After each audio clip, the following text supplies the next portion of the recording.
Malaria का life cycle जो है ना, मेनली हम लोग जो भारत के कंडीशन में अगर आते हैं तो भारत में जो आपका मलेरिया होता है वो प्लाज्मोडियम वाइवेक्स की मदद के द्वारा होता है। इसलिए यहाँ पर life cycle of Plasmodium vivax in human देख रहे हैं।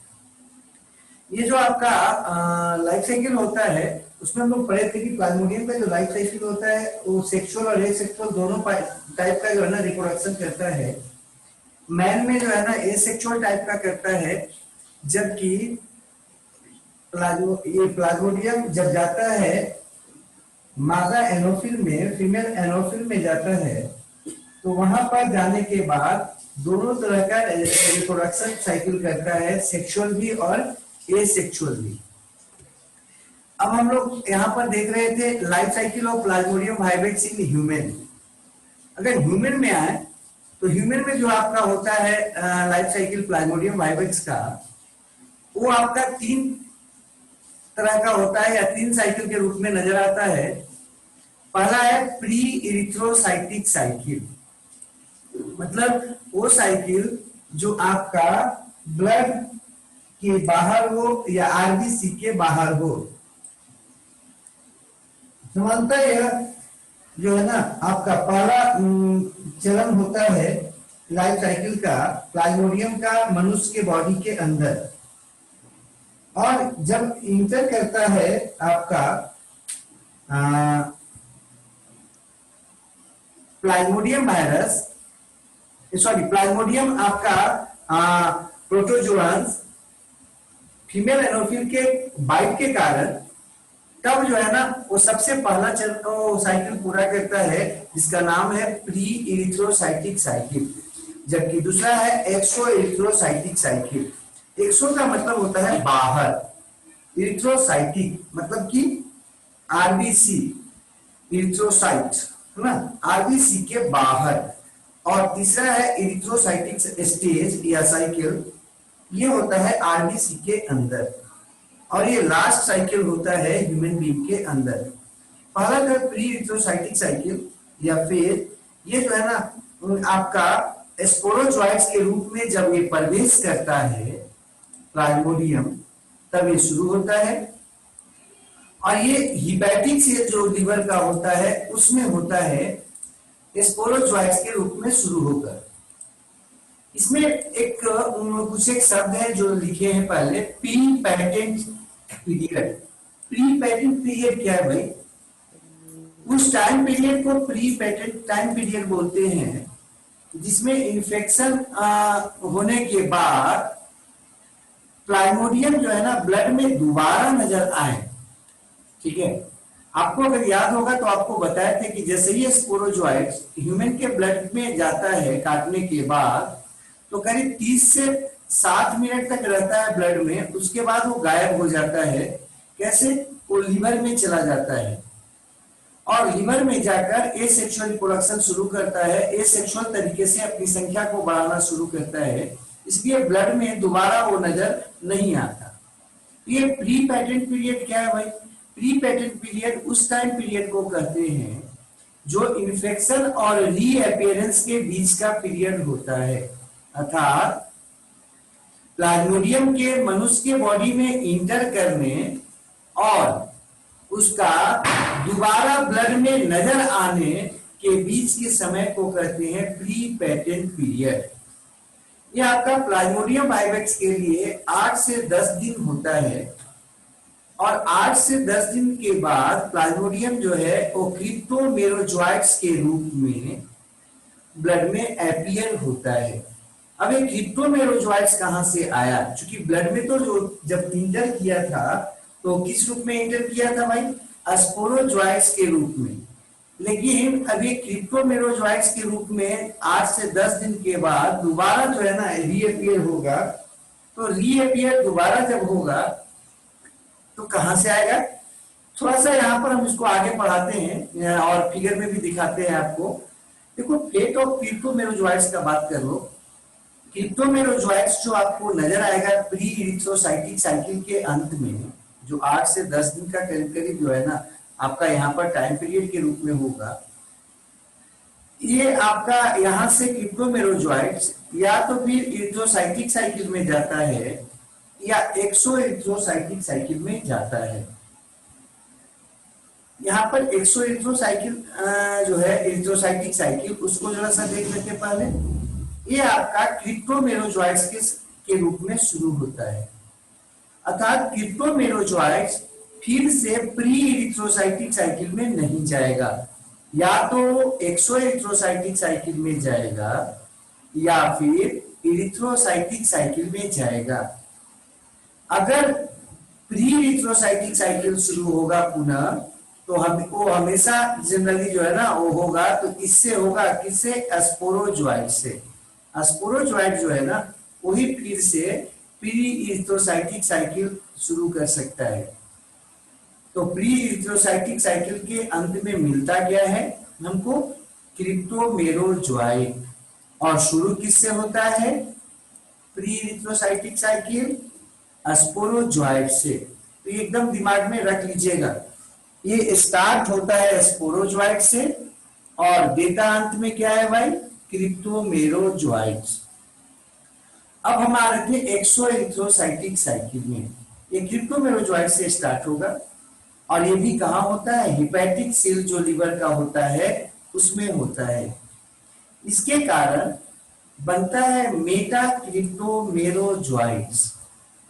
ये जो मेटा क्रिप्टोमेरोजॉइट्स होता है वो जिस साइकिल से बनता है उस साइकिल को कहते हैं एक्सो इरिथ्रोसाइटिक साइकिल, जो कि दो रूप में मेटा क्रिप्टोमेरोजॉइट्स को बनाता है। कुछ छोटा होता है जिसको माइक्रो मेटा क्रिप्टोजॉइट्स कहते हैं और कुछ का थोड़ा बड़ा होता है जिसे मैक्रो मेटा क्रिप्टोजॉइट मेरोजॉइट्स कहते हैं। ये जो माइक्रो मेटा क्रिप्टोमेरोजॉइट्स होता है वो थोड़ा छोटा होता है और एक क्रिप्टोमेरोजॉइट से करीब 10,000 माइक्रो मेटा क्रिप्टोमेरोजॉइट्स प्रोड्यूस होता है। फिर से बोल दे रहे हैं, जो माइक्रो मेटा क्रिप्टोमेरोजॉइट्स है थोड़ा छोटा होता है साइज में, स्मॉलर साइज का होता है। और एक क्रिप्टोमेरोजॉइट्स जब लिवर सेल में एक्सो इरिथ्रोसाइटिक साइकिल करता है तो वो कुल करीब करीब 10,000 माइक्रोमेटा क्रिप्टोमेरोजॉइट्स प्रोड्यूस करता है। ठीक है, और ये जो है आपका माइक्रो मेटा क्रिप्टोमेरोजॉइट्स अब या तो ये फ्रेश आरबीसी में इंटर करेगा इरिथ्रोसाइटिक साइकिल के लिए, या फिर जो है आपका डिस्ट्रॉय हो जाएगा। नेक्स्ट हम आगे बात करते हैं, यहां पर कुछ फिगर है उसको पहले देख लेते हैं। प्री इरिथ्रोसाइटिक साइकिल का बात किए हैं। हिपैटिक सेल था आपका, हिपैटिक सेल जो था वो नॉर्मल हिपैटिक सेल था, उसमें सबसे पहले स्पोरोजॉइट जो है वो हिपैटिक सेल में आकर प्रवेश करेगा। वो आप देख रहे होंगे स्पिंडल शेप्ड है, इलोंगेटेड स्ट्रक्चर है, वो आकर प्रवेश किया। प्रवेश करने के बाद वो क्या बनाता है? क्रिप्टोजॉइट्स बनाता है, एक फीडिंग स्टेज बनाता है।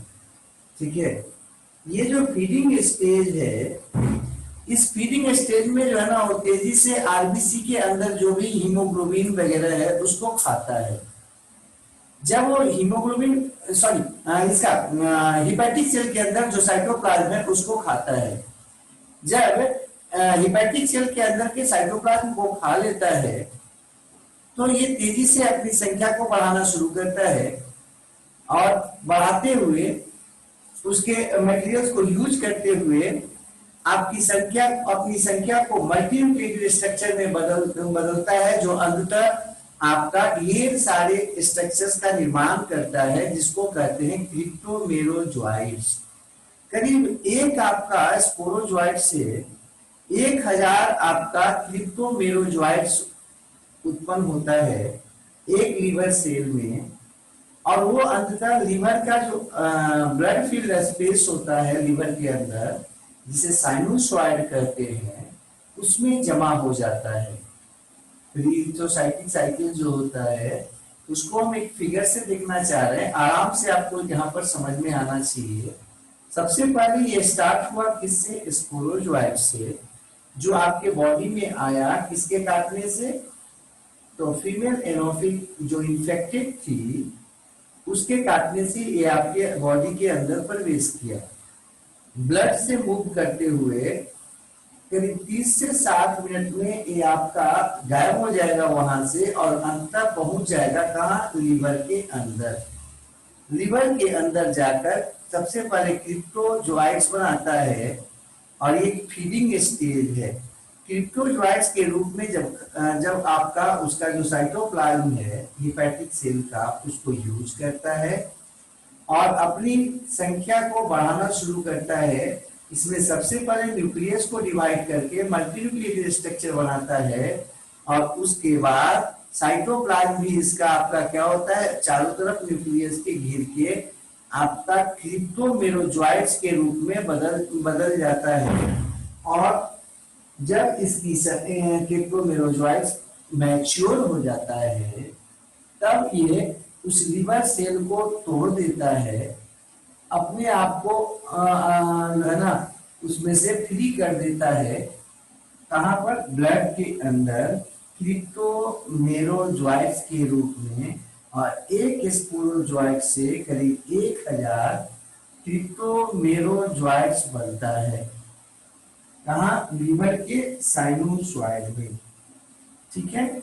अब ये था आपका प्री इरिथ्रोसाइटिक साइकिल। यहाँ पर देखो कहीं भी ब्लड इन्वॉल्व नहीं था इस पूरे प्रोसेस में। अब इसके बारे में भी बताए थे कि ये जो क्रिप्टोमेरोजोइट्स है वो आपका कहा जा सकता है, तो बताए थे कि ये क्रिप्टोमेरोजोइट्स जो है उसका 2 फेट हो सकता है। पहला फेट तो ये हो सकता है कि एक्सो इरिथ्रोसाइटिक साइकिल में शामिल होगा, या दूसरा ये इरिथ्रोसाइटिक साइकिल में भी जा सकता है। तो अब दूसरा फिगर से हम देखते हैं कि एक्सो इरिथ्रोसाइटिक साइकिल क्या है। एक्सो इरिथ्रोसाइटिक साइकिल जो है वो शुरू हुआ है क्रिप्टोमेरोजोइट से, जो कि लिवर सेल से निकला था। अब फिर से ये आपका लिवर सेल या हेपेटिक सेल में क्या होगा? प्रवेश कर जाएगा, इंटर कर जाएगा, और वहां पर जाने के बाद आपका मेटाक्रिप्टोजोइट्स या फेनरोजोइट्स में बदल जाता है। ये जो मेटाक्रिप्टोजोइट्स है उसमें न्यूक्लियस आपका डिवाइड कर देता है, और डिवाइड करके मेटाक्रिप्टोसाइजेंट बनाता है, जो आपका मल्टी न्यूक्लिएटेड एडल्ट होता है। अब ये जो मेटाक्रिप्टोमेरोजोइट्स ये जो साइजेंट होता है मेटाक्रिप्टोसाइजेंट, वो अंततः उसका न्यूक्लियस के चारों तरफ साइटोप्लाज्म भी क्या होता है? कंसंट्रेट हो जाता है सब न्यूक्लियस के अपना अपना पार्टिकुलर के चारों तरफ, जिससे अंततः ये आपका मेटाक्रिप्टोमेरोजोइट्स का निर्माण करता है।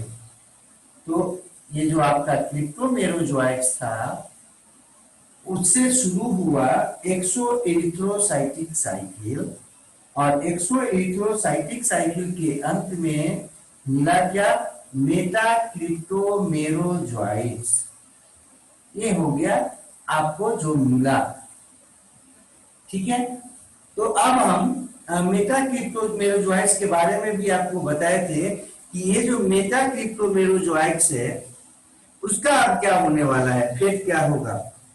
तो पीछे में थोड़ा सा लिखा हुआ था, हम आपको कुछ बताया भी थे कि मेटाक्रिप्टोमेरोजोइट्स जो था वो 2 प्रकार का होता है।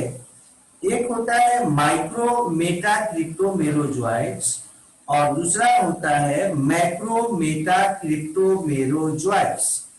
ये जो मैक्रो मेटाक्रिप्टोमेरोजोइट्स है वो कम संख्या में बनता है एक क्रिप्टोमेरोजोइट से, जबकि जो आपका माइक्रो मेटाक्रिप्टोमेरोजोइट्स है वो छोटा होता है, और एक क्रिप्टोमेरोजोइट से औसतन करीब 10,000 तक माइक्रो मेटा क्रिप्टोमेरोजॉइट्स बन सकता है, ठीक है। जबकि मेगा का अगर बात करें, बड़ा वाला का बात करें या मैक्रो का बात करें, तो वो केवल 64 ही बनता है। तो संख्या में याद रखिएगा, माइक्रो जो मेटा क्रिप्टोमेरोजॉइट्स है वो आपका संख्या में करीब करीब 10,000 बन जाता है एक क्रिप्टोमेरोजॉइट से। जबकि एक क्रिप्टोमेरोजॉइट से अगर मैक्रो मेटा क्रिप्टोमेरोजॉइट्स का बात करें तो करीब करीब जो है ना वो 64 करीब बनता है, ठीक है। तो ये आपको एक्सो एरिथ्रोसाइटिक साइकिल बता रहे थे कि एक्सो एरिथ्रोसाइटिक साइकिल जो है वो स्टार्ट हुआ क्रिप्टोमेरोजॉइट से। इसमें लास्ट में क्या बना, मेटा क्रिप्टोमेरोजॉइट्स, और वो भी दो तरह का, एक माइक्रो रूप में और एक क्या मेगा रूप। ये हुआ कहाँ, होता कहाँ है, लीवर में होता है। अब हम आगे बढ़ते और तीसरा साइकिल में आते हैं इरिथ्रोसाइटिक साइकिल। इरिथ्रोसाइटिक साइकिल में अगर हम अब जाते क्रिप्टोमेरोजॉइट्स के रूप में हो सकता है या मेरोजॉइट्स के रूप में हो सकता है। मतलब प्री इरिथ्रोसाइटिक साइकिल या एक्सो इरिथ्रोसाइटिक साइकिल, इन दोनों का जो प्रोडक्ट है वो इसमें शामिल हो सकता है, या जो आपका बनेगा अभी इरिथ्रोसाइटिक साइकिल का प्रोडक्ट वो भी शामिल हो सकता है। तो फिर से हम बोल दे रहे हैं, सुन लीजिएगा। इरिथ्रोसाइटिक जो साइकिल होता है वो आपका स्टार्ट या तो आपके क्रिप्टोमेरोजॉइट से हो सकता है या माइक्रो मेटा क्रिप्टोमेरोजॉइट से हो सकता है या मेरोजॉइट से हो सकता है। अगर थोड़ा बहुत भी याद होगा तो प्री इरिथ्रोसाइटिक साइकिल जो था उसका प्रोडक्ट था क्रिप्टोमेरोजॉइट्स, जबकि एक्सो इरिथ्रोसाइटिक साइकिल का जो प्रोडक्ट होता है वो होता है मेटा क्रिप्टोमेरोजॉइट्स, जिसका जो माइक्रो मेटा क्रिप्टोमेरोजॉइट्स होता है वो आराम से इरिथ्रोसाइटिक साइकिल में इन्वॉल्व हो सकता है या होता है। इसी तरह से आपका जो इरिथ्रोसाइटिक साइकिल है उसका जो प्रोडक्ट आता है वो होता है मेरोजॉइट्स। ये जो मेरोजॉइट्स है वो भी आराम से शामिल हो सकता है इसमें इरिथ्रोसाइटिक साइकिल में, ठीक है। और इससे बनता क्या है भाई, ये तो हो गया कि स्टार्ट किससे होगा, इरिथ्रोसाइटिक साइकिल। अब इसमें बनेगा क्या, इसमें बनेगा मेरोजॉइट्स। देखो इसमें दो तीन चीज को याद रखिएगा, ज्यादा दिमाग नहीं लगाना है। पहला तो ये कि मनुष्य के अंदर ये जो आपका प्लाज्मोडियम है, खास करके प्लाज्मोडियम वाइवेक्स, उसका लाइफ साइकिल कैसे पूरा होता है। तो आंख बंद करके आराम से सोच लीजिएगा तो पता लग जाएगा। पहला तो ये बात दिमाग में रखना है कि ए सेक्सुअल टाइप का होता है, पहला बात। दूसरा बात, ये आपका होता कहां पर है, तो ये आपका या तो ब्लड की आरबीसी में होता है या हिपैटिक सेल में होता है। फिर ये कितने प्रकार का होता है, तो इसमें ये 3 प्रकार का लाइफ साइकिल या 3 प्रकार का साइक्लिक जो है ना चेंजेस दिखाता है। पहला है प्री इरिथ्रोसाइटिक साइकिल, ये इंटर करते ही शुरू हो जाता है और किस रूप में शुरू होता है, स्पोरोजॉइट्स के रूप में, और प्रोडक्ट क्या देता था, क्रिप्टोमेरोजॉइट्स देता था। दूसरा जो है उसका नाम था एक्सो एरिथ्रोसाइटिक साइकिल, ये भी लीवर सेल में होता है और ये आपका होता है इसके द्वारा, क्रिप्टोमेरोजॉइट्स के द्वारा शुरू होता था और इसमें जो प्रोडक्ट बनता था उसका नाम है मेटा क्रिप्टोमेरोजॉइट्स, जो 2 रूप में बनता है, माइक्रो रूप में और इस रूप में मेगा रूप में या मैक्रो रूप में। तो अब तीसरा जो है उस पर आ जाते हैं। तीसरा का नाम है इरिथ्रोसाइटिक साइकिल, और इसका जो स्टार्ट करने वाला रचना है उसका नाम क्या है भाई? तो स्टार्ट करने वाला रचना का नाम है क्रिप्टोमेरोजोइट या माइक्रोमेटा क्रिप्टोमेरोजोइट्स या मेरोजोइट। मतलब तीनों जो साइकिल है, कौन कौन? प्री इरिथ्रोसाइटिक साइकिल, उससे क्या बना? क्रिप्टोमेरोजोइट्स। दूसरा है इरिथ्रोसाइटिक साइकिल, सॉरी उसको लास्ट में ही रखो, एक्सो इरिथ्रोसाइटिक साइकिल, उससे क्या बना? माइक्रोमेटा क्रिप्टोमेरोजोइट। मैक्रो इसमें शामिल नहीं होगा, माइक्रो शामिल होगा, है ना? माइक्रोमेटा क्रिप्टोमेरोजोइट्स। और जो आपका तीसरा है साइकिल इरिथ्रोसाइटिक साइकिल, उसका उत्पाद क्या है भाई? उससे क्या बना? तो मेरोजोइट्स। ये तीनों के तीनों इरिथ्रोसाइटिक साइकिल में पुनः शामिल हो सकते हैं। लेकिन सामान्य रूप में देखा जाता है कि ये क्रिप्टोमेरोजोइट से होता है स्टार्ट। और इसके द्वारा बनता क्या है आपका? हाँ, इसके द्वारा बनता क्या है? तो आपका मेरोजोइट्स बनता है, और ये जो है ना आपको करीब करीब 48 घंटा में पूरा होता है। अब इसके चलते अभी होगा कहां पे भाई? तो आरबीसी में होगा। देखो आरबीसी में क्या किया, सबसे पहले जो है ना क्रिप्टोमेरोजोइट्स सामान्य रूप में या माइक्रोमेटा क्रिप्टोमेरोजोइट्स या मेरोजोइट्स क्या करेगा? अंदर प्रवेश करेगा। अंदर प्रवेश करने के बाद अपने साइज को बड़ा कर लेगा, गोलाकार कर लेगा, और अब उसको कहते हैं ट्रोपोजोइट। ट्रोपोजोइट जो है उसमें क्या देखा जाता है कि बीच में वैक्यूल बनने लगता है। जब वो वैक्यूल बनता है तो जो न्यूक्लियस था वो न्यूक्लियस क्या होता है? एक साइड में मूव करने लगता है, और जब एक साइड में मूव करता है तो जिस प्रकार से आपकी अंगूठी जो होता है उसमें पत्थर लगा होता है एक साइड में, उसी तरह का रचना यहाँ भी नजर आता है। वैक्यूल से जो न्यूक्लियस है वो एक साइड में मूव कर जाता है। इसको कहते हैं सिंगलेट रिंग स्टेज। अब इस स्टेज के बाद ये क्या करता है? अपने आप को अमीबॉइड स्टेज में बदलता है। इस स्टेज में वो काफी तेजी से आरबीसी के अंदर मौजूद हीमोग्लोबिन को खाता है, और खाने के बाद या खाते खाते अपने न्यूक्लियस को ये डिवाइड कर देता है। तो यहाँ पर क्या बन जाता है? आपका साइजेंट बन जाता है, मतलब मल्टी न्यूक्लिएटेड स्ट्रक्चर बन जाता है। और उसके बाहर में आरबीसी के अंदर कुछ आपका डॉट स्ट्रक्चर नजर आता है जिसको बोलते हैं स्कफनर डॉट्स। तो स्कफनर डॉट जो है ना वो आपका आरबीसी में नजर आने लगता है।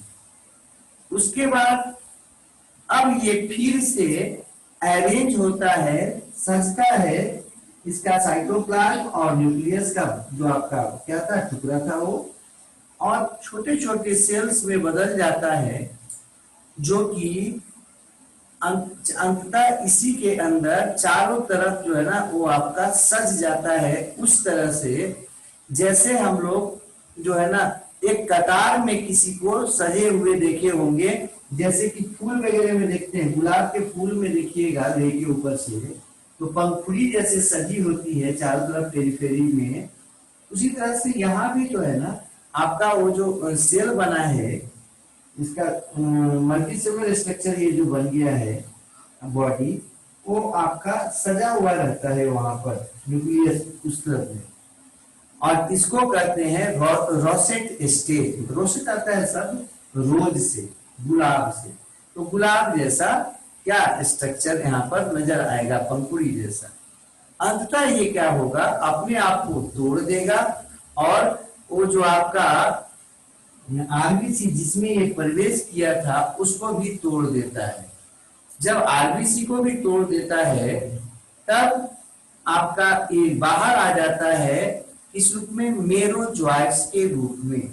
एक क्रिप्टोमेरोजोइट से औसतन 6 से 26 जो है ना वो आपका मेरोजोइट्स बनता है।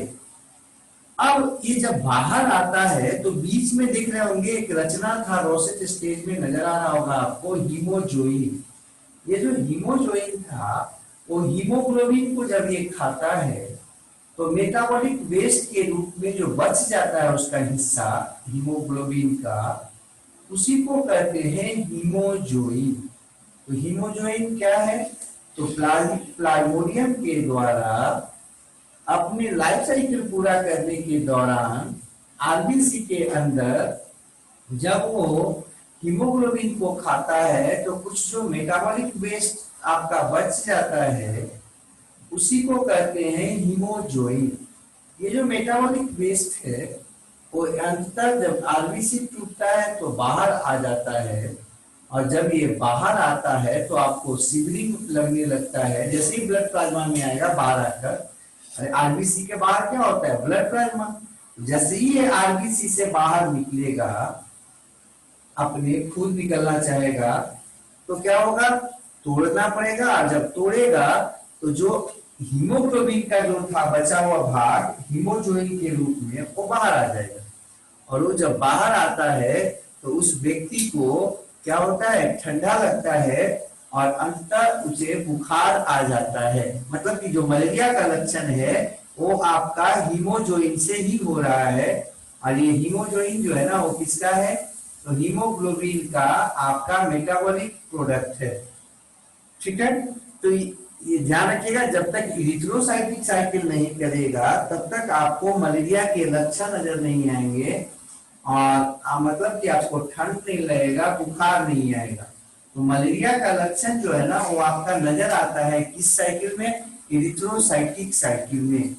ठीक है, तो ये हम लोग देख रहे थे इसके बारे में। तो मनुष्य के अंदर, ह्यूमन बीइंग के अंदर प्लाज्मोडियम का जो साइकिल है उसके बारे में। अब आगे बढ़ते हैं। अब इसी बात को यहाँ पर थोड़ा लिख दिए हैं। अभी आपको बताए थे कि जो आपका एक्सोएरिथ्रोसाइटिक साइकिल था उसका जो प्रोडक्ट आया था उसको बोल रहे थे मेटाक्रिप्टोमेरोजोइट्स। ये जो मेटाक्रिप्टोमेरोजोइट्स था वो दो रूप में था। एक था माइक्रो मेटाक्रिप्टोमेरोजोइट्स और दूसरा था मैक्रो मेटाक्रिप्टोमेरोजोइट्स। तो माइक्रो जो है वो तो आपका एरिथ्रोसाइटिक साइकिल में घुस गया, लेकिन दूसरा जो है मैक्रो क्रिप्टोमेरोजोइट्स उसके बारे में थोड़ा सा देख लो। ये आपका काफी जो है ना उसके तुलना में बड़ा होता है, उसके तुलना में ये बड़ा होता है। और करीब एक आप, चूंकि अगर आपको याद हो तो आपको हम बताए थे कि ये जो स्टार्ट होता है वो स्टार्ट हुआ था आपका किससे? तो ये आपका स्टार्ट हुआ था, थोड़ा सा साइकिल था, वो स्टार्ट हुआ था क्रिप्टोमेरोजोइट्स के द्वारा और बनाया क्या था? मेटाक्रिप्टोमेरोजोइट। ये जो क्रिप्टोमेरोजोइट्स के रूप में जो स्टार्ट हुआ था वो आपका अंततः यहां पर एक क्रिप्टोमेरोजोइट से जो है ना करीब करीब 64 आपका मैक्रो मेटा क्रिप्टोमेरोजोइट्स लिवर सेल में होगा। मतलब अगर मैक्रो मेटा क्रिप्टोमेरोजोइट्स बनाएगा तो संख्या कम रहेगा, और उसकी संख्या कितना होता है करीब करीब ये से 64। जबकि माइक्रो मेटा क्रिप्टोमेरोजोइट्स बनेगा तो उसकी संख्या क्या होगा? अधिक होगा, और करीब करीब एक क्रिप्टोमेरोजोइट से 10,000 माइक्रो मेटा क्रिप्टोमेरोजोइट्स बनता है। ठीक है, अब तीसरा शुरू करते हैं एरिथ्रोसाइटिक साइकिल। ये जो एरिथ्रोसाइटिक साइकिल होता है वो स्टार्ट हो सकता है किससे भाई? तो सामान्य रूप से ये होता है क्रिप्टोमेरोजोइट से, या ये आपका हो सकता है माइक्रो मेटा क्रिप्टोमेरोजोइट से, या आपका ये स्टार्ट हो सकता है मेरोजॉइट से। ठीक है, ध्यान रखिएगा, तीनों में से किसी से भी ये स्टार्ट हो सकता है, लेकिन सामान्य रूप से यहां पर ये होगा किससे, क्रिप्टोमेरोजॉइट से। अब यहां पर लिखे हैं कि इसमें निम्नलिखित स्टेज नजर आते हैं। पहला था ट्रोपोजॉइट। ट्रोपोजॉइट्स में ये क्या होता है, राउंड हो जाता है, यूनिन्यूक्लिएटेड हो जाता है और फीडिंग या ग्रोइंग स्टेज के रूप में नजर आता है ट्रोपोजॉइट्स में। दूसरा था singlet ring stage. Singlet ring stage जो है वो आपका, उसमें क्या था कि वैक्यूल जो है ना वो सेंटर में बनने लगा था, जिससे न्यूक्लियस को एक पेरिफेरिक में एक तरफ जो है ना वो शिफ्ट करने लगता है और न्यूक्लियस जो है ना वैक्यूल के सतह पर चिपका हुआ नजर आता है, जिससे वो अंगूठी की तरह या रिंग की तरह नजर आता है और इसलिए इसको बोलते हैं सिंगलेट रिंग स्टेज। ठीक है, अगला है अमीबॉयड स्टेज। अमीबॉयड स्टेज में आपको बताए थे कि वो अमीबा जैसा जो है ना उसमें सीडोपोडिया नजर आने लगता है और वो काफी ज्यादा खाता है, आपको पीछे हम बताए थे फिगर्स में। तो बोरसियसली लिखे हैं, बोरसियसली मतलब तेजी से वो आपका खाता है और उसमें कई सीडोपोडिया नजर आता है, ये उसका क्या हो गया, कैरेक्टरिस्टिक फीचर हो गया। नेक्स्ट है रोसेट स्टेज। ये जो रोसेट स्टेज है उसमें आ जाइए, उसमें आपको बताए थे कि इरिथ्रोसाइटिक जो मेरोजॉइट्स है वो पेरीफेरी में आपका अरेंज हो जाता है कुछ हद तक वैसा ही जैसे आप देखे होंगे किसमें भाई, तो गुलाब में देखे होंगे पंखुड़ी जैसे उसमें सजा होता है, पेटल्स जैसे सजे होते हैं, उस तरह से सज जाता है चारों तरफ पेरिफेरी में और इसको कहते हैं रोसेट स्टेज इसलिए। नेक्स्ट है जब आपका आरबीसी में इसकी संख्या बढ़ जाएगी मेरोजॉइट्स के रूप में, तब ये क्या करेगा, अंततः तोड़ देता है आरबीसी को बड़ा बना के और चूंकि फैलता जाएगा फूलता जाएगा, इसकी संख्या अंदर बढ़ रही है तो अंततः क्या होगा, वो टूट जाएगा और टूटकर सारा का सारा जो है उसमें से बाहर आ जाएगा। तो जो आरबीसी का बचा हुआ हिस्सा नजर आएगा उसको कहते हैं घोस्ट आरबीसी। घोस्ट मतलब भूत, और था आरबीसी, अब केवल उसका क्या बचा है, कंकाल बच गया एक तरह से, मतलब एक तरह से केवल जो है ना ढांचा बन गया, बच गया। हीमोग्लोबिन पूरा खा गया था एक, और अंदर से जो है पूरा आपका फाड़ के बाहर आ गया, तो केवल एक क्या बच जाएगा, खोल जैसा बच जाएगा। ये आपको कुछ स्टेज उसमें था इरिथ्रोसाइटिक स्टेज साइकिल में, वो आपको दिखाए या हम लोग बात की। ये ध्यान रखिएगा, इरिथ्रोसाइटिक साइकिल जो है ना वो कहाँ होगा, आरबीसी में होगा, जबकि एक्सो इरिथ्रोसाइटिक साइकिल या प्री इरिथ्रोसाइटिक साइकिल जो होगा वो होगा इसमें लीवर में होगा। सबका प्रोडक्ट भी अलग अलग है, उसमें उसका प्रोडक्ट था कौन, एक्सो इरिथ्रोसाइटिक साइकिल का क्रिप्टोमेरोजॉइट्स, जबकि आपका एक्सो इरिथ्रोसाइटिक साइकिल का क्या था, तो मेटा क्रिप्टोमेरोजॉइट्स, जबकि इरिथ्रोसाइटिक साइकिल का क्या था, तो मेरोजॉइट्स हो जाएगा। तो ये हम जो है ना आपको कुछ एक जो चेंजेस हो रहा था ह्यूमन बॉडी के अंदर उसको देख रहे थे। अब हम आगे बढ़ते हैं, मलेरिया फीवर का बात करते हैं। मलेरिया फीवर कब नजर आएगा, तो आपको हम अभी बताया कि जब तक हीमोग्लोबिन नहीं बाहर निकलेगा ब्लड में तब तक आपको सिम्टम्स बुखार के रूप में या आपको क्या बोलते हैं, तब तक आपको सिम्टम्स ठंड के रूप में नहीं महसूस होगा। जैसे ही वो बाहर निकलेगा आरबीसी से इरिथ्रोसाइटिक साइकिल पूरा करके, तो हीमोग्लोबिन भी बाहर निकल गया, और हीमोग्लोबिन जब बाहर निकला तो आपको क्या होगा, वो साफ नजर आएगा। ठीक है, अब हम यहां पर बढ़ते कि मलेरिया जो है उसमें लक्षण क्या क्या है। तो मलेरिया के दो प्रमुख लक्षण हैं, ध्यान रखिएगा।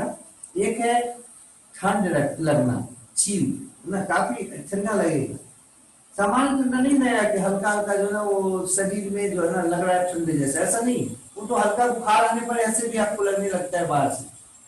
इसमें क्या होगा, पूरा आपको जबरदस्त ठंड लगेगी, और दूसरा इसमें क्या होने वाला है, आपको बुखार आ जाएगा। ठीक है, तो ये दो प्रमुख जो है ना मलेरिया के सिम्टम्स है। अब इसमें आपका एरिथ्रोसाइटिक जो साइकिल है वो उसमें कितना समय लगता है, तो अलग अलग जो आपका है प्लाज्मोडियम उसमें अलग अलग समय लगता है। जैसे प्लाज्मोडियम वाइवेक्स का बात बोले बताएं तो 48 घंटा के करीब लगता है, अर्थात हर 48 घंटा में आपको क्या होगा, ठंड लगेगी और बुखार आएगा। ये ध्यान रखिएगा कि अगर प्लाज्मोडियम वाइवेक्स है तो हर बार एरिथ्रोसाइटिक साइकिल क्या करेगा, पूरा करेगा, तभी तो हीमोजोइन निकलेगा, और हीमोजोइन निकलेगा तभी आपको ठंड लगेगी और बुखार रहेगा। तो जब तक आपको एरिथ्रोसाइटिक साइकिल पूरा नहीं होगा तब तक आपको ठंड और बुखार नहीं महसूस होगा। तो हर 48 घंटा में जो है ये आपका क्या करता है, एरिथ्रोसाइटिक साइकिल पूरा करेगा, और हर 48 घंटा के बाद आपको क्या होगा, बुखार आ जाएगा ठंड के साथ। और इसलिए हम जानते हैं, अधिकांश लोग से पूछिए तो बताएगा कि किसी को अगर मलेरिया हो गया है तो उसका लक्षण यही है कि हर तीसरा दिन उसको क्या होगा, ठंड लगेगा और बुखार आएगा। ठीक है, अब यहाँ पर लिखे हैं रेकरिंग ऑफ मलेरिया। ये मलेरिया में बार बार क्यों ठंड लगता है, बुखार आता है, तो आप आराम से बता सकते हो कि बार बार एरिथ्रोसाइटिक साइकिल होता रहता है, और इसी कारण से बार बार उसके सिम्टम्स जो हैं, जब भी हीमोजोइन बाहर निकलेगा उसके सिम्टम्स आपको नजर आएंगे। तो रेकरिंग जो होता है मलेरिया फीवर का, अगर बार बार होता रहे किसी को, यही लगातार एक सप्ताह तक या 15 दिन तक बना रहे, तो टूटता रहेगा कौन, आरबीसी, लीवर के सेल और आरबीसी टूटता रहेगा। जब टूटेगा तो पेशेंट जो है ना वो कमजोर हो जाएगा, उसमें आरबीसी की कमी हो जाएगी, और जब आरबीसी की कमी होगी तो हीमोग्लोबिन भी कम हो गया, तो अर्थात उसको एनीमिया हो जाएगा। और करीब करीब जो है 5% आरबीसी रोज टूटता है किसी मलेरिया पेशेंट में। जितना आपके बॉडी में आरबीसी है उसका 5% जो है ना वो रोज डेली टूटना शुरू हो जाता है। और ऐसे भी आप जानते होंगे कि रोज हमारे बॉडी के अंदर आरबीसी जो है ना अपने खुद नेचुरल रूप से में भी टूटता है, तो नेचुरल रूप में भी टूट रहा है, और यहाँ ये भी तोड़ना शुरू कर दिया, कौन, प्लाज्मोडियम प्रोटिस्टेंट जो है सो। जब प्लाज्मोडियम तोड़ना शुरू कर देगा तो आपको क्या हो जाएगा, एनीमिया की हो जाएगा, मतलब खून में ब्लड की कमी हो जाएगी, और अंततः अगर ध्यान नहीं दिए तो जो पेशेंट होगा वो मर जाएगा। ठीक है, नेक्स्ट बात करते हैं। अब हम life cycle of Plasmodium vivax in female Anopheles का बात करते हैं। ये आपका करीब 2 से 3 सप्ताह में कंप्लीट होता है। ठीक है, और इससे क्या होता है, प्लाज्मोडियम जो है उसका सर्वाइवल का चांस बढ़ जाता है। कैसे, जब कोई मादा आपका एनोफिल जो है ना वो उस वैसे व्यक्ति को काटती है जो मलेरिया पेशेंट है या जिसको मलेरिया हुआ है, तो क्या करती है, उसके ब्लड को अपने स्टोमक में लेती है। जब ब्लड को अपने स्टोमक में लेती है तो प्लाज्मोडियम जो है वो आपका, अभी हम लोग देख रहे थे कि कई को स्टेज में नजर आता है, क्रिप्टोमेरोजोइट्स के रूप में, हाँ, मेटा मेरोजोइट्स के रूप में, उसके बाद और किस रूप में, मेरोजोइट्स के रूप में। तो 3-4 जो है ना आपका स्ट्रक्चर के रूप में वो नजर आता है, स्पोरोजोइट के रूप में नजर आएगा। तो ये जो है ना उसमें से केवल एक को छोड़कर बाकी सब के सब जो है ना डिस्ट्रॉय हो जाएगा, और वो ये कौन है, गैमेटोसाइट्स। गैमेटोसाइट जो है ना वो ब्लड में जो अगर मौजूद है मलेरिया का तो वो बचेगा, और बाकी क्या हो जाएगा, वो सब समाप्त हो जाएगा। अब ये जो गैमेटोसाइट्स है वो मलेरिया में जब जब जब, जब जाता है तो बनता कैसे है? सबसे पहले तो आपके मन में आएगा कि वो गैमेटोसाइट बना कहाँ था, ये तो कहीं बताया नहीं। तो देखो बार बार जब एरिथ्रोसाइटिक साइकिल पूरा होगा किसी व्यक्ति में, तो उसका आरबीसी की संख्या क्या हो जाएगा, कम हो जाएगा, हीमोग्लोबिन की मात्रा क्या हो जाएगा, कम हो जाएगा। तब जो है ना ये प्लाज्मोडियम इतना तेज है, तब वो प्लाज्मोडियम समझ लेता है कि अब हमारे लाइफ यहाँ पर कुछ बचा नहीं है, ज्यादा अगर हम समय रह लेंगे तो क्या होगा, अंततः हमको भी ये खा जाएगा, क्योंकि फूड का कमी हो जाएगा। जब आरबीसी अगर टूटना शुरू हो जाए, तेजी से टूटता जाएगा आरबीसी, तो अंततः आरबीसी की संख्या क्या हो जाएगी, काफी कम हो जाएगी। तब ये क्या करता है, खुद को बचाने के लिए मेरोजॉइट्स न बना के अब ये बनाने लगता है गैमेटोसाइट्स। ठीक है, फिर से बोल रहे हैं, एरिथ्रोसाइटिक साइकिल में मेरोजॉइट्स न बन के अंततः बनने क्या लगता है, तो अंततः ये बनने लगता है गैमेटोसाइट्स। ठीक है, अब ये जो गैमेटोसाइट्स है वो आपका प्रवेश कर गया किसके अंदर, तो जो मच्छर आपको पिया था, आपके ब्लड को पिया था, अगर आप में था तो वो मच्छर के बॉडी में चला गया, मॉस्किटो के बॉडी में चला गया, और गैमेटोसाइट को छोड़कर बाकी जो भी होगा रचना, चाहे क्रिप्टोमेरोजोइट्स हो, चाहे मेरोजोइट्स हो, चाहे मेटा क्रिप्टोमेरोजोइट्स हो, माइक्रो क्रिप्टोमेरोजोइट्स है, वो आपका क्या होगा, सब डिस्ट्रॉय हो जाएगा, समाप्त कर दिया जाएगा। अब यहाँ पर कुछ एक बात है जिसको देखते हैं। यहाँ पर लिखा है कि गैमेटोसाइट जो होता है, या इसको गैमोन्ट भी कहते हैं, गैमेटोसाइट्स को गैमोन्ट भी कहते हैं। और ये जो गैमोन्ट होता है दो प्रकार का होता है, एक को बोलते हैं मेल गैमेटोफाइट और दूसरे को बोलते हैं फीमेल गैमेटोसाइट्स। ये जो गैमेटोसाइट्स है, वो जो मेल गैमेटोसाइट्स होता है उसकी संख्या कम होती है, लेकिन वो बड़ा होता है साइड में, और सेंट्रिक न्यूक्लियस पाया जाता है, उसका जो न्यूक्लियस होता है वो बड़ा होता है, और कहाँ पाया जाता है, सेंटर में पाया जाता है। जबकि फीमेल गैमेटोसाइट जो है वो आपका काफी संख्या में बनता है या होता है, छोटा होता है, और पेरिफेरल न्यूक्लियस इसमें होता है। जबकि मैक्रो में क्या, ये जो आपका मेल गैमेटोसाइट था उसमें क्या देख रहे हैं, उसमें सेंट्रिक न्यूक्लियस होता है, और इसमें कैसा है, फीमेल गैमेटोसाइट्स में ये आपका पेरिफेरल न्यूक्लियस पाया जाता है।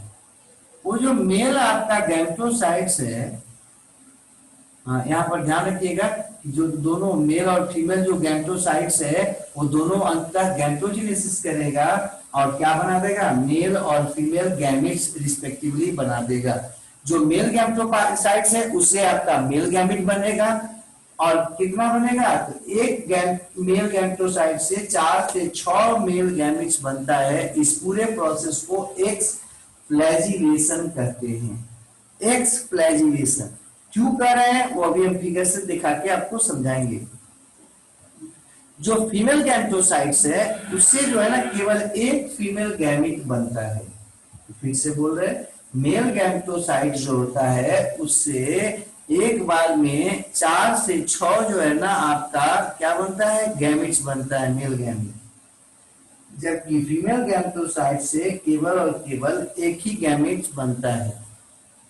ठीक है, अब ज्यादा बिना परिवर्तन के होता है। नेक्स्ट जो बात कर रहे हैं इसमें आपका जाइगोट का बात है। जाइगोट जो है वो आपका कहाँ बनेगा, फीमेल एनोफिल के स्टोमक में बनेगा। फीमेल एनोफिल का जो स्टोमक होता है वहां पर आपका दोनों मेल और फीमेल गैमेट्स आपस में फ्यूज कर जाएंगे, और फ्यूज करके आपका सिंगल स्ट्रक्चर बनाते हैं, सिंगल सेल स्ट्रक्चर बनाते हैं, जिसको हम लोग क्या कहते हैं, जाइगोट कहते हैं। अगला है ऊकाइनेट्स। देखो वैसा जाइगोट जो आगे विकसित ना हो पाए, मतलब खराब हो जाए, समाप्त हो जाए, उसको बोलते हैं ऊकाइनेट्स। ऊकाइनेट्स का निर्माण जो है ना वो आपका कब होता है, जब जाइगोट आपका स्टोमक के वाल से पार होता रहता है। वैसा जाइगोट जो स्टोमक को पार नहीं कर सकता है, स्टोमक के दीवार को पार नहीं कर पाता है, वो अंततः मर जाता है, और उसको कहते हैं ऊकाइनेट्स। ठीक है, या वर्मिक्यूल भी कहते हैं यूकारियोट्स को। नेक्स्ट है oocyst। oocyst जो होता है वो इनसिस्टेड जाइगोट होता है, ठीक है। वो जो आपका जाइगोट जो इनसिस्टेड है, मतलब सिस्ट से गिरा हुआ है, उसको कहते हैं क्या भाई, oocyte। अगला है स्पोरेंट। स्पोरेंट क्या है, तो इनलार्ज oocyst को हम लोग स्पोरेंट कहते हैं। आपका करीब करीब 50 से 500 oocytes जो होते हैं वो आपका स्टोमक के दीवार पर पाया जाता है फीमेल एनोफिल के। और प्रत्येक स्पोरेंट जो होता है वो डिवाइड करता है मल्टीपल पिजन के द्वारा, और उसका साइटोप्लाज्म भी डिवाइड कर जाता है, जिससे अंततः जो है वो क्या बना देता है, स्पोरो ज्वाइंट बना देता है। तो स्पोरो ज्वाइंट जो है ना वो बन जाता है, और इस पूरे प्रोसेस को कहते हैं स्पोरोगोनी। वहां पर मनुष्य में था साइजोगोनी, और यहाँ पर आपका एसेक्सुअल सॉरी, यहाँ पर जो है ना आपका जो बना वो क्या कहलाएगा, स्पोरोगोनी कहलाएगा, स्पोरो ज्वाइंट बनके। अब जो है गट और जो वाल है स्पोरॉन का वो रप्चर कर जाएगा। रप्चर होने से अंततः जो है ना करीब 10,000 स्पोरोजोइट्स वो एक स्पोरॉन से बनेगा और मूव कर जाएगा फीमेल एनोफिल के कहां पर, तो आप उसके आपके सैलिवरी ग्लैंड में मूव कर जाएगा, हीमोसिल से होते हुए ब्लड वेसल्स, ब्लड कैविटी से होते हुए, और वहां तब तक पड़ा रहेगा जब तक ये आपका फीमेल एनोफिल किसी दूसरे स्वस्थ व्यक्ति को नहीं काट लेगी। जैसे ही दूसरे स्वस्थ व्यक्ति को काटती है तो ये जो आपका स्पोरोजोइट्स है वो आराम से माइग्रेट कर जाता है उस व्यक्ति में, इससे सिलाइवा के थ्रू, सिलाइवा जब डालेगी वो काटने के समय, तो सिलाइवा के द्वारा या सिलाइवा के साथ ये क्या होगा, उस व्यक्ति में प्रवेश कर जाएगा।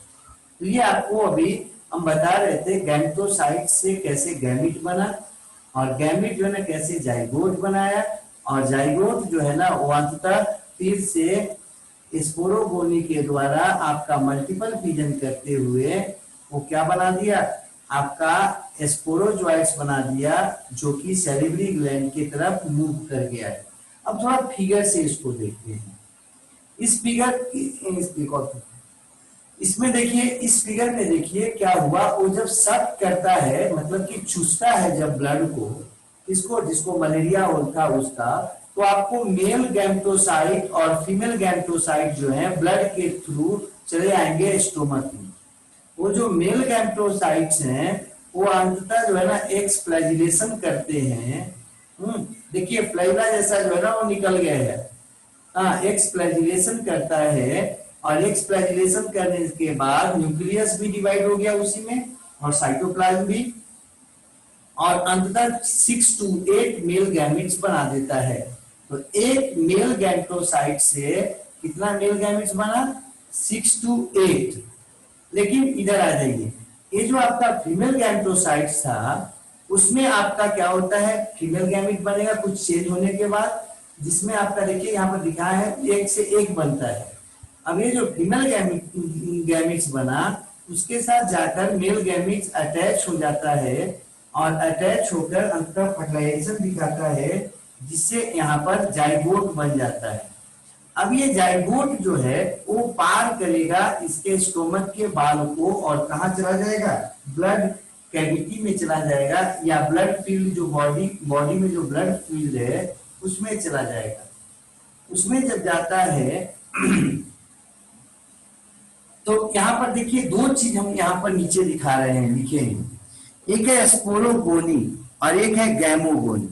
स्पोरोगोनी ध्यान रखिएगा, स्पोरोगोनी जो है ना वो कहाँ हो रहा है, पेरीविसरल साइनस में। अगर आपको थोड़ा बहुत भी याद होगा, नहीं याद है तो आगे पढ़ेंगे हम, कि जो भी आपके इंसेक्ट्स होते हैं उसके बॉडी कैविटी को 3 हिस्सों में बांटा जाता है, या 3 हिस्सों में विभक्त होता है, बटा होता है। एक है आपका पेरीविसरल साइनस, जो आपका किस रीजन में पाया जाता है, वेंट्रल साइड में। दूसरा होता है पेरी पेरिविसरल हो गया, दूसरा हो गया पेरी न्यूरल, और तीसरा जो है ना वो आपका होता है पेरिकार्डियल। तो पेरिकार्डियल जो है ना सबसे ऊपर में पाया जाता है डोर्सल सरफेस में, बीच में जो है ना पेरिविसरल साइनस पाया जाता है, जबकि सबसे नीचे का जो होता है क्षेत्र उसका मतलब कि जो वेंट्रल साइड होता है उसमें पाया जाता है पेरिकार्डियल साइनस। तो तीन साइनस में समानता हम लोग इंसेक्ट को बांटते हैं, ठीक है। डोर्सल साइड में पेरिकार्डियल, मिडिल में बीच में जिसमें आपके कौन है इंटेस्टाइन वगैरह है तो उसको बोलते हैं आपका पेरिविसरल साइनस, और सबसे जो नीचे का जो हिस्सा होता है जिसमें आपका हर्ट उसका पाया जाता है तो उसको बोलते हैं पेरिकार्डियल साइनस। कौन पेरिकार्डियल साइनस कहाँ हो गया ऊपर में, बीच में पेरीन्यूरल, सॉरी बीच में कौन हो गया पेरिविसरल, और सबसे नीचे कौन हो गया पेरीन्यूरल वेंट्रल साइड में। अब हम यहाँ पर देख लीजिए गैमोगोनी जो है ना इसमें सेक्सुअल रिप्रोडक्शन है जो वो कहाँ रहा था, स्टोमक में हो रहा था। ध्यान रखिएगा गैमोगोनी कहाँ हुआ, स्टोमक में। याद कीजिए फिर से हम बोलते रहे मनुष्य में प्री इरिथ्रोसाइटिक साइकिल कहाँ हुआ था, लीवर सेल में, हिपैटिक सेल में। एक्सो इरिथ्रोसाइटिक साइकिल कहाँ हुआ था, लीवर सेल में, लेकिन इरिथ्रोसाइटिक साइकिल कहाँ हुआ था, ब्लड के आरबीसी में। यहाँ पर भी आपको देखिए दो तरह का आपका यहाँ पर हो रहा है मेथड उसका रिप्रोडक्शन का, एक है गैमोगोनी और ये पूरा हो रहा है इसमें स्टोमक के अंदर। फर्टिलाइजेशन कहाँ हो रहा है, स्टोमक के अंदर। जाइगोट कहाँ बना, स्टोमक के अंदर। अब जाइगोट जो है वो मूव करेगा कि नहीं करेगा इसके आधार पर उसका नामकरण करते हैं। अगर वो स्टोमक को छेद करके पार कर गया तो ऊसिस्ट बनाता है, ऊसिस्ट के रूप में नजर आता है, थोड़ा बड़ा हो गया सिस्ट गिर गया। लेकिन अगर जो है ना नहीं पार हो पाया तो क्या होता है, डिजेनरेटिव स्ट्रक्चर के रूप में छोटा सा बच जाता है और अंतः स्टोमक से डाइजेस्टिव सिस्टम के द्वारा बाहर निकाल दिया जाता है। अब देखिए स्टोमक से बाहर जो पेरिविसरल साइनस था जिसमें ब्लड भरा हुआ था ऊसिस्ट सबसे पहले बना। ऊसिस्ट जो है ना अंतः स्पोरांट के रूप में बदल जाता है, और स्पोरांट जो होता है वो आपका मल्टीपल फ्यूजन करता है। तो जो है ना ढेर सारा आपको करीब करीब 10,000 तक जो है ना स्पोरोजोइट्स के रूप में वो अंततः उसको बनाता है, स्पोरोजोइट्स को बनाता है। यहाँ पर ध्यान रखिएगा मल्टीपल फ्यूजन होगा और स्पोरोजोइट्स बनेगा। कहां पर बना ये, ब्लड कैविटी में बना। कहां पर, मिडिल जो रीजन है उसमें। फिर से बोल रहे हैं डोर्सल साइड में जो आपका उसका चैम्बर होता है इंसेक्ट में उसका नाम क्या था, पेरिकार्डियल। बीच में जो होता है सेंटर पे उसको पेरिविसरल, और जो नीचे वेंट्रल साइड में होता है उसको बोलते हैं पेरिन्यूरल। तो आप कॉकरोच वगैरह अगर पकड़ते होंगे तो इधर उसका पैर है, उधर उसका होता है पेरिन्यूरल साइनस, बीच में आपका होता है विसरल साइनस, और डोर्सल साइड में होगा पेरिकार्डियल साइनस। तो ये आपका पेरिन्यूरल साइनस में हुआ मल्टीपल फ्यूजन स्पोरॉन के द्वारा, और मल्टीपल फ्यूजन से अंततः बन गया कोची स्पोरोजोइट्स करीब 10,000 तक, और वो जाके अंततः जो है ना मूव करते हुए चला जाएगा किसमें, आपके सेल्यूलरी ग्लैंड में जमा हो जाएगा।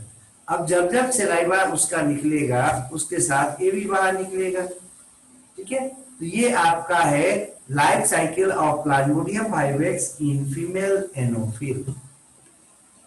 नेक्स्ट जो एक फिगर और है उसको थोड़ा सा देख लीजिए। उसी का जो है ना बड़ा रूप उधर पीछे दिखाए थे, ये सेम टू सेम उसी तरह से है, आपको दिक्कत नहीं होना चाहिए। चलो देखते हो आपको आगे।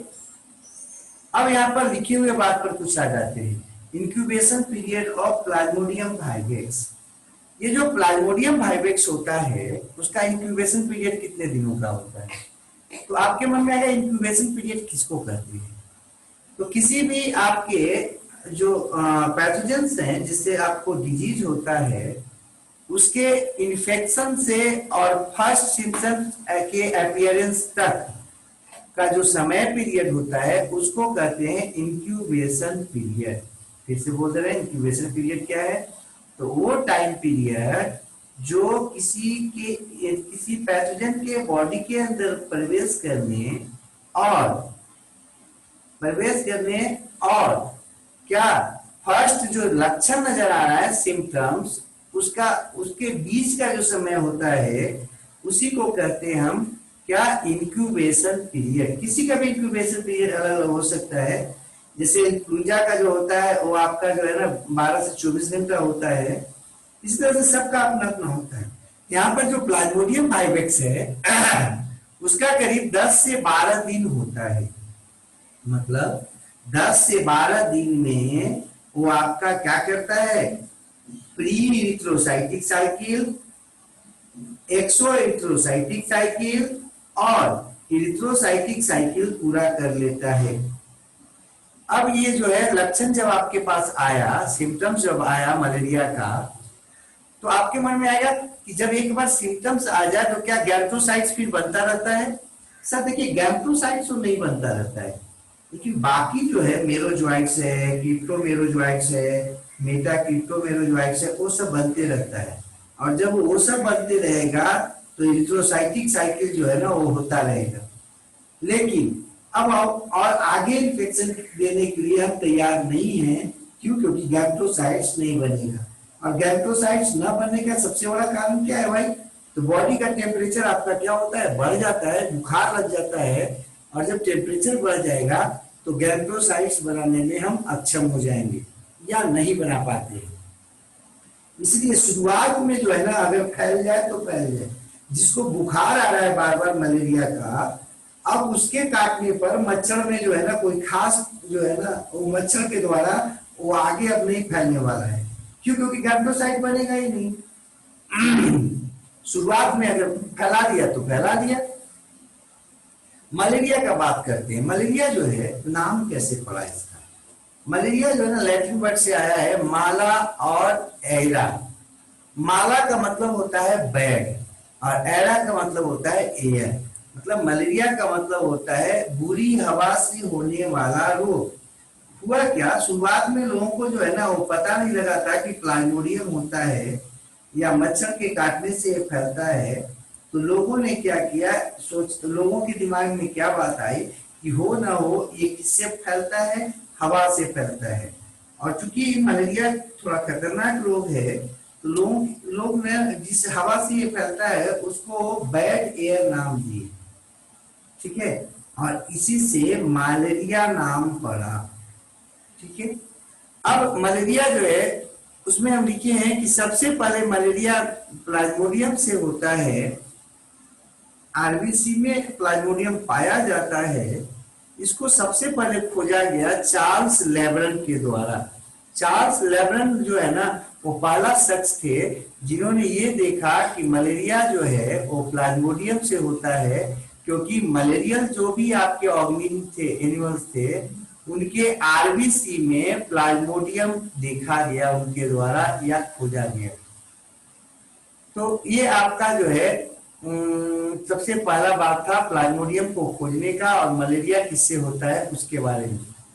ये जो है ना अपना काम कर रहे थे अल्जियर्स में। अल्जियर्स के बारे में आप लोग जानते होंगे, नॉर्थ अफ्रीका का एक देश है। 1880 में सबसे पहले ये खोजा गया था कि प्लाज्मोडियम जो है ना वो आपका पाया जाता है किसमें? मलेरिया के ऑर्गेनिज्म में।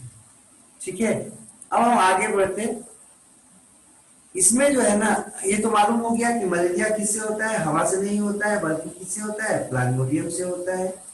इसलिए इसका नाम जो है वो आपका इसके कैरेक्टर के साथ अपने आप को सही साबित नहीं करता। अब आगे बढ़ते हैं। रोनाल्ड रॉस जो थे उनके काम से पहले एक और काम आया गॉल्जी साहब का। गॉल्जी ने क्या किया, देखा कि जो प्लाज्मोडियम होता है वो मनुष्य के आरबीसी में खोजा गया था। अभी आपको हम बताए थे इसके द्वारा, चार्ल्स लेब्रन के द्वारा। तो आरबीसी में जो अपना साइकिल करता है उसको इरिथ्रोसाइटिक साइकिल कहते हैं। अर्थात इरिथ्रोसाइटिक साइकिल की खोज सबसे पहले कौन किया था? गोल्जी ने किया था। और इसीलिए मलेरिया का जो इरिथ्रोसाइटिक साइकिल है उसको हम लोग क्या कहते हैं? गोल्जी साइकिल भी कहते हैं। बाद में रोनाल्ड रॉस जो थे ना, एक डॉक्टर थे ब्रिटेन के, और ये आपके प्लाज्मोडियम पर काम कर रहे थे। फीमेल एनोफिल में इन्होंने देखा कि वो जो प्लाज्मोडियम है ना, वो आपका फीमेल एनोफिल में भी पाया जाता है। और ये काम कहाँ हो रहा था? आपके भारत के आंध्र प्रदेश के सिकंदराबाद, एक बहुत बढ़िया टाउन है, वहां पर इनका काम चल रहा था। तो फिर से बोले, ये आपका होता है प्लाज्मोडियम से। इस बात को सबसे पहले बताया कौन? चार्ल्स लेबरन ने। ठीक है, कहां बताया थे? नॉर्थ अफ्रीका, अल्जियर्स में। तो प्लाज्मोडियम के द्वारा होता है, ये बताया चार्ल्स लेबरन ने। प्लाज्मोडियम के जो है वो इरिथ्रोसाइटिक साइकिल करता है, उसको सबसे पहले खोजा गोल्जी साहब ने। लेकिन प्लाज्मोडियम जो है ना, वो फैलता कैसे है? तो फीमेल मॉस्किटो में सबसे पहले इसको खोजा गया, इसके द्वारा आपके रोनाल्ड रॉस के द्वारा। और इसके चलते रोनाल्ड रॉस जो थे उनको आप जो है ना, ये सफलता मिल गई। उन्होंने मलेरिया के साथ मॉस्किटो का जो है ना एक संबंध स्थापित कर दिया। ठीक है, ये जो मॉस्किटो है उसके द्वारा ये आपका मलेरिया फैलता है, प्लाज्मोडियम फैलता है, न कि हवा के द्वारा। ठीक है, उनका एक दोस्त थे रॉस साहब का। जब रॉस को नोबेल पुरस्कार मिला 1902 में, उन्हीं का एक दोस्त थे जिनका नाम था ग्रेसी। ग्रेसी जो है ना, उन्होंने इनके काम में वो कई बार हाथ वर्क बटाते थे। तब उन्होंने जो है इस काम को और आगे बढ़ाया और क्या दिखाया कि वो जो आपका प्लाज्मोडियम है उसका अपना एक लाइफ साइकिल होता है। किसके अंदर? फीमेल एनोफिल के अंदर। तो फीमेल एनोफिल से ये फैलता है, इस बात को बताया रोनाल्ड रॉस ने। लेकिन उसके अंदर इसकी संख्या कैसे बढ़ती है, ये खुद कैसे जिंदा रहता है, इस बात को सबसे पहले कौन बताया? आपका ग्रेसी। ठीक है, तो प्लाज्मोडियम कैसे आपका जो है लाइफ साइकिल पूरा करता है फीमेल एनोफिल में, इस पूरे बात को ग्रेसी ने बताया। अब आप शुरू करते हैं टाइप्स ऑफ मलेरिया। मलेरिया जो है वो आपका कई तरह का होता है। पहला है बिनाइन मलेरिया। बिनाइन जो है ना, वो हल्का मलेरिया है। ये आपका प्लाज्मोडियम वाइवेक्स के द्वारा होता है। और इसमें क्या होता है, फीवर जो है ना प्रत्येक तीसरा दिन आता है। हाँ, 3 दिन बीच करके तीसरा दिन, प्रत्येक तीसरा दिन। ठीक है, अगला है, इसमें हल्का जो है ना बुखार आता है, जो लगातार इंटरवल पर आते रहता है 3 दिन का। अगला था माइल्ड टर्सियन या माइल्ड टेरेनियन भी लोग इसको पढ़ते हैं। तो माइल्ड टर्सियन का बात करते हैं। माइल्ड टर्सियन जो है ना, वो प्लाज्मोडियम ओवेल के द्वारा आपका होता है और ये आपका भारत में मौजूद नहीं है। ठीक है, तो दोनों में अंतर क्लियर होना चाहिए। माइल्ड जो है वो भारत में मौजूद नहीं है, जबकि ये आपका होता किससे है? ओवेल से होता है, प्लाज्मोडियम ओवेल से। ये बात एकदम दिमाग में रखिएगा। अगला है मैलिग्नेंट टर्सियन। ये जो मैलिग्नेंट टर्सियन, जैसा कि नाम है मैलिग्नेंट, कैंसर के लिए जिम्मेवार होता है। तो ये जो आपका मैलिग्नेंट टर्सियन होता है उसको हम लोग प्लाज्मोडियम फैल्सीपेरम भी कहते हैं। ये जो प्लाज्मोडियम फैल्सीपेरम है वो उसके द्वारा ये आपका मैलिग्नेंट टर्सियन होता है। जबकि आपको बताए थे कि बिनाइन जो होता है वो होता था किससे? प्लाज्मोडियम वाइवेक्स से। माइल्ड टर्सियन होता था किससे? प्लाज्मोडियम ओवेल से। और मैलिग्नेंट होता है टर्सियन, वो आपका प्लाज्मोडियम फैल्सीपेरम से। ये सबसे खतरनाक माना जाता है क्योंकि इसमें जो है ना मरने की संभावना काफी होती है। इसमें भी बुखार जो है ना करीब आपका तीसरा दिन आता है, मतलब आपका 48 घंटा के रेगरिंग पर आता है। और ये फिलहाल सबसे जानलेवा या घातक मलेरिया माना जाता है। ये आपको मैलिग्नेंट मलेरिया के नाम से, या सेरिब्रल मलेरिया के नाम से, या फैल्सिपेरम मलेरिया के नाम से, या ट्रॉपिकल मलेरिया के नाम से, या ब्लैक वाटर फीवर, या एस्टिवो एडमरक्यूल के नाम से भी इसको क्या कहते हैं हम लोग जानते हैं। किसको भाई? मैलिग्नेंट टर्सियन को, या सबसे खतरनाक रूप है मलेरिया का उसका। अब आगे बढ़ते, इसमें जो चौथा था उसका नाम है क्वार्टर्न मलेरिया। ये जो है ना आपका प्लाज्मोडियम मलेरी से होता है, और इसमें भी जो है ना जो आपका कैरेक्टरिस्टिक फीचर है वो आपका 72 दिन का है, सॉरी 72 घंटे का है। मतलब प्रत्येक आपका चौथा दिन उस व्यक्ति को जिसको ये हुआ है क्या होगा? बुखार आएगा। कितना दिन पे? प्रत्येक चौथा दिन। जबकि बाकी जो पीछे देखे थे उसमें सब में तीसरा दिन था ना, 48 घंटे के बाद, यहाँ 72 घंटे के इंटरवल पर। तो मलेरिया अब जो है ना इंडिया में बात कर लेते हैं। भारत में अगर मलेरिया का बात करें तो मलेरिया 4 प्रकार का पाया जाता है। एक बिनाइन टर्सियन है, अभी आपको बताए थे सबसे ऊपर में प्लाज्मोडियम वाइवेक्स से, और ये सबसे सामान्य में से एक है। करीब 60 से 70% जो मलेरिया का केस आता है वो बिनाइन मलेरिया का ही आता है, बिनाइन टर्सियन मलेरिया का ही आता है। दूसरा है फैल्सिपेरम मलेरिया, जो अभी बताए थे जानलेवा मलेरिया था, खतरनाक था, और ये करीब 25 से 30% जो केस हैं मलेरिया के वो इसके आते हैं। अगला है क्वार्टर्न मलेरिया। क्वार्टर्न मलेरिया जो है करीब 1% लोगों को होता है। मिक्स मलेरिया जो होता है ये प्लाज्मोडियम मलेरिया से होता है। मिक्स मलेरिया जो होता है वो कई प्लाज्मोडियम एक साथ अगर किसी मनुष्य के अंदर प्रवेश कर जाए तो इस तरह से जो मलेरिया होगा उसको बोलते हैं कौन? Mixed malaria. वो करीब 4% लोगों को मिक्स्ड मलेरिया भी होता है।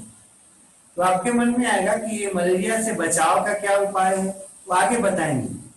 यहाँ पर लिखे हैं कि मिक्स मलेरिया जो होता है उसमें अलग अलग जो आपके प्लाज्मोडियम स्पीसीज हैं वो एक साथ एक व्यक्ति में पहुंच जाते हैं अलग अलग फीमेल एनोफिल्स में के द्वारा। अब मान लेते हैं कहीं पर ये जो है ना आपका बहुत सारा हो गया है मलेरिया, किसी कहीं पर जो है ना वो आपका हुआ है, तो वहां पर मलेरिया उसको हुआ था, उसको कई मच्छर जो है एक साथ काट दिया, फीमेल एनोफिल भी था संयोग से, तो उसको जो है ना आपका बिनाइन टर्सियन भी हो सकता है, फैल्सिपेरम भी हो सकता है, क्वांटम मलेरिया और मिक्स मलेरिया में ये सब मलेरिया मिल के एक साथ हो सकता है। तो एक ही व्यक्ति को तीनों चारों मलेरिया एक साथ हो जाए तो उसको कहते हैं मिक्स्ड मलेरिया। और ये एरोफिल के काटने से नहीं होगा, ये अलग अलग एरोफिल के काटने से होगा, अलग अलग प्लाज्मोडियम के एक ही व्यक्ति के अंदर प्रवेश करने से होता है। मलेरिया को कंट्रोल कैसे करें? मलेरिया को कंट्रोल करने का उपाय है कम से कम 2 जो प्रमुख है। पहला तो कि मॉस्किटो को कंट्रोल कर दे, जिससे ये फैलता है उसको कंट्रोल कर दे। और दूसरा है कि मॉस्किटो को अगर नहीं कर माने हम खत्म कर पा रहे हैं तो मॉस्किटो को काटने से रोके अपने आप को, माने मॉस्किटो हमें ना काट पाए। तो पहला हम लोग देख रहे हैं control and elimination of mosquito. Mosquito को कैसे संसार से गायब किया जा सकता है। गायब करेंगे तो क्या हो जाएगा? कंट्रोल ऑफ मलेरिया हो जाएगा। और दूसरा हो जाएगा क्या? अगर ठीक है मॉस्किटो है तो उसको काटने नहीं देंगे। तो कंट्रोल और एलिमिनेशन में देखते हैं, इसको हम लोग निम्नलिखित तरीके से कर सकते हैं। पहला तो यह है कि वैसे जगहों को साफ कर दे जहां पर मच्छर आपके रहते हैं या अपनी जनसंख्या को बढ़ाते हैं या अपनी गतिविधियों को पूरा करते हैं। क्यों? क्योंकि जिस जगह पर रहते हैं मच्छर वो सामान्यतः वाटरी क्षेत्र होता है, पानी का क्षेत्र होता है, क्योंकि इनका जो लार्वा और प्यूपा होता है ना वो आपका मिट्टी पे ग्रो नहीं कर पाता है। उसके ग्रो करने के लिए, उसके डेवलपमेंट के लिए पानी का पाया जाना अति आवश्यक होता है। इसलिए अगर पानी नहीं रहेगा आपके अगल बगल में जमा, स्टैग्नेंट वाटर नहीं रहेगा तो क्या होगा, ये अपने अंडे को नहीं दे पाएगा, इसका प्यूपा और लार्वा क्या होगा, वो डेवलप नहीं हो पाएगा। जब प्यूपा और लार्वा डेवलप नहीं हो पाएगा तो क्या हो जाएगा, ऑलरेडी धीरे धीरे समाप्त हो जाएगा। तो पहला ये है कि उसके लिए जो आपका उसका आवासीय जो क्षेत्र होते हैं, खास करके स्टैग्नेंट वाटर मतलब रुका हुआ पानी, उसको हटा देना चाहिए। दूसरा जो है ना, इसके लार्वा को या प्यूपा को आपको क्या करना चाहिए, समाप्त कर देना चाहिए। तो लार्वा या प्यूपा को समाप्त करने का कई उपाय है, ठीक है, जो आपके मॉस्किटो के जनसंख्या को कंट्रोल करते हैं। उसमें पहला है वायल स्क्रीनिंग।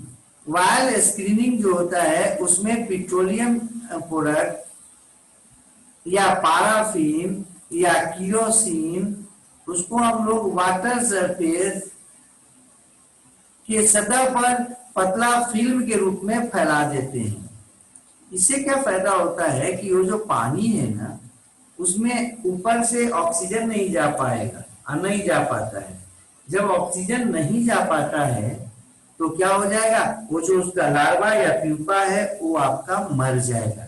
तो पहला था उस वायर स्क्रीनिंग, जहां भी पानी जमा है वहां पर क्या करो, इसको डालो, ठीक है, किसको, वायल को, और उसको समाप्त कर देंगे हम लार्वा प्यूपा को। दूसरा है spraying of emulsion of pesticides. अलग अलग जो पेस्टिसाइड्स हैं उसके घोल को हम क्या करना चाहिए, छिड़कना चाहिए। जैसे डीडीटी है, बीएससी है, ये सब के घोल को छिड़कना चाहिए। इससे क्या होता है, मॉस्किटो की के जो आपके लार्वा प्यूपा है वो समाप्त हो जाते हैं, ठीक है। नेक्स्ट हम लोग बात करते हैं, अब है तीसरा है biological control method. Biological control method में हम लोग क्या करते हैं कि आपके कोई माइक्रो ऑर्गेनिज्म को यूज कर सकते हैं या कोई ऑर्गेनिज्म को यूज कर सकते हैं जो इसको क्या करे, खत्म कर दे, लार्वा प्यूपा को खत्म कर दे या मॉस्किटो को खत्म कर दे। तो अभी हम लोग लार्वा प्यूपा का बात कर रहे थे। ये जो है ना बायोलॉजिकल कंट्रोल में ध्यान रखिएगा, बायोलॉजिकल कंट्रोल को सबसे अच्छा जो है ना तरीका माना जाता है। क्यों, क्योंकि इसका कोई साइड इफेक्ट नहीं होता है, ठीक है, कोई भी आपका साइड इफेक्ट इसका नहीं होता है, इसका बायोलॉजिकल कंट्रोल मेथड का, और ये आपका एनवायरनमेंट को भी खराब नहीं करता। सबसे पहले इसमें क्या करना चाहिए, इसमें कुछ तरीके हैं जिसको लिखे हैं कि जहां भी आपका पानी जमा हो या पॉन्ड हो, कुछ भी हो, बीचेज हो, उन सब में जो है ना गंबूसिया मछली या ट्रॉट जो फिश है उसको पालना चाहिए। ये क्या करते हैं, मच्छर के लार्वा और प्यूपा को आराम से खा जाते हैं, ठीक है, और मच्छर के जब लार्वा प्यूपा को खाएंगे तो क्या हो जाएगा, वो खत्म हो जाएगा। या फिर आपको बत्तख को पालना चाहिए, ड्रैगन फ्लाई को पालना चाहिए। ड्रैगन फ्लाई समझते होंगे, वो जो उड़ता चलता है तितली जैसा। और डक देखे होंगे आप, अगर कहीं पर इसको देखे होंगे डक को, तो डक में आप देखे होंगे कि वो क्या करता है, मुंह लगाकर उसको जो है ना चोंच से वो पानी को जो है ना कुछ छानते रहता है। तो वो करता क्या है कि उसमें से जो माइक्रो ऑर्गेनिम्स हैं, जो माइक्रो स्ट्रक्चर्स हैं जिनको हम देख नहीं पा रहे, उनको भी वो क्या करता है, छान लेता है। साथ ही साथ प्यूपा लार्वा जो होता है मच्छर का, उसको भी छान के खा जाता है। तो ये क्या करता है, पानी को आपका छानता रहता है, साफ करता रहता है, खाता रहता है उसको। तो उसी में आपका ये खत्म हो जाएगा डक के द्वारा, हाँ, बत्तख जिसको बोलते ना, उसके द्वारा आपका इसका कंट्रोल कर सकते हैं। नेक्स्ट है इंसेक्टिवोरस प्लांट्स जो है ना उसको लगाते हैं, जैसे ब्लैडर वर्ट है, यूट्रिकुलेरिया है। ब्लैडर वर्ट या यूट्रिकुलेरिया जो है ना वो क्या करता है, खाता है इंसेक्ट को, छोटे इंसेक्ट को। तो मच्छर भी क्या है, एक तरह का इंसेक्ट है, ये जाएगा इसको खा जाएगा, या इसके जो आपके लार्वा वगैरह है वो उसको खत्म कर देगा। नेक्स्ट है डिस्ट्रक्शन ऑफ एडल्ट, एडल्ट को मारना।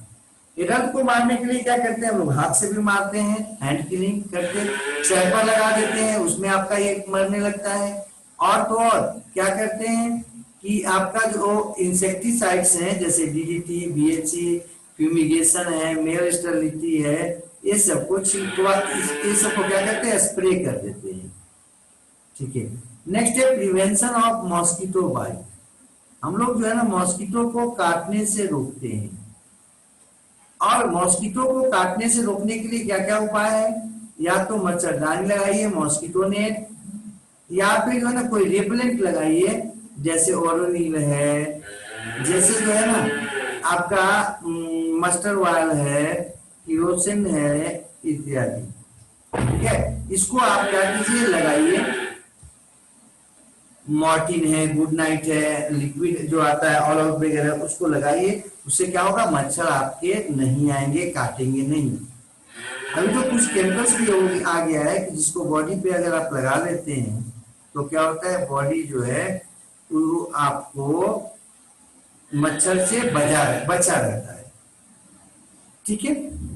अब है थेरेपी, इलाज कैसे। मान लीजिए ये सब करने के बाद भी हो गया, इतना सुरक्षा के बाद भी अगर हो गया तो क्या करना चाहिए, कुछ एक एंटी मलेरिया ड्रग है उसको लेना चाहिए। ये जो एंटी मलेरियल ड्रग जो है उसमें कौन है प्रमुख, क्लोरोक्वीन है, क्वीन है या क्विनिन है ना, ये सब जो है ना प्रमुख है। बेटा कैल्फिन है।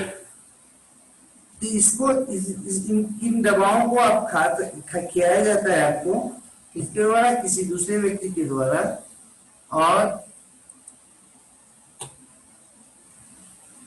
अगला है मोनोसिस्टिस।